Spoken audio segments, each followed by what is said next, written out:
Chairman John, ladies and gentlemen of the Freeholder Board, Bruce Garwood, and of course, first, I'm sure you're expecting, I'm going to apologize for the outburst at the end of the meeting of 2 weeks ago. Was it warranted? That could be questioned. However, you've now had 2 weeks to think about actually the issue that was presented in front of you and reflect upon it, and I'm going to ask the questions again. And hopefully the public, get answers tonight, because we didn't get them 2 weeks ago. So through you, Chairman Jala, I asked the 2 questions.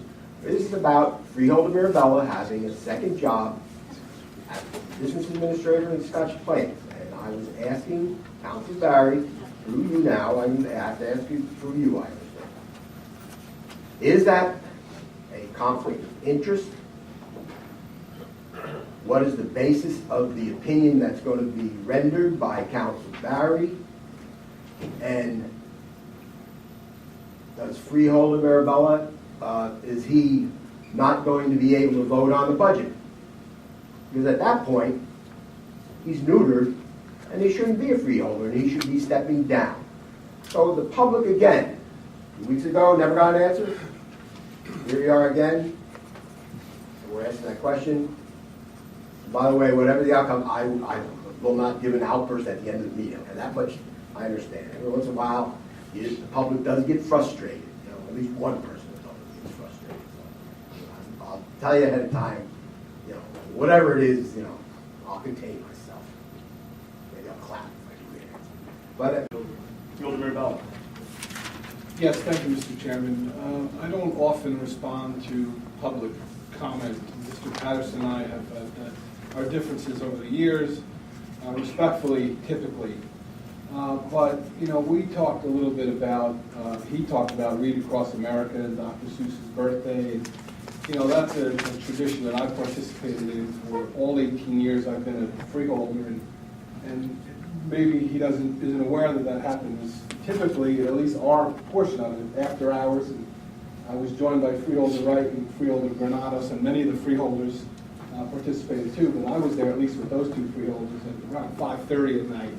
And the only problem I found with the entire event was Freeholder Granados picked a very long book. Right, true. Rookie mistake, freeholder. But it's a wonderful event. It's terrific to read to the children, have a good time, and it was a lot of fun. But the freeholder was there for looked like 30 minutes. Very small print too. I also want to indicate to Mr. Patterson that I think he's going to be disappointed once again because he fails to realize that Mr. Barry is the counsel to the county and to this freeholder board, and his opinions, if he's given one, is protected by attorney-client privilege. So Mr. Patterson can ask Mr. Barry any legal opinion he wants, but it's not something that he can give to you. His services, his legal advice comes to this board. So I fear you'll be disappointed once again. County Council. Thank you, Mr. Chairman. I do, at your request, I do have one comment, certainly without contradicting the Vice Chairman on his opinion, certainly, which I agree with wholeheartedly. I would just note that I believe what's the Speaker in question relative to this conflict issue is really confusing what is commonly referred to as an incompatibility of office versus a conflict of interest. And it is my conclusion that the appointed position of a business administrator is not incompatible with the elected office of a freeholder. Thank you.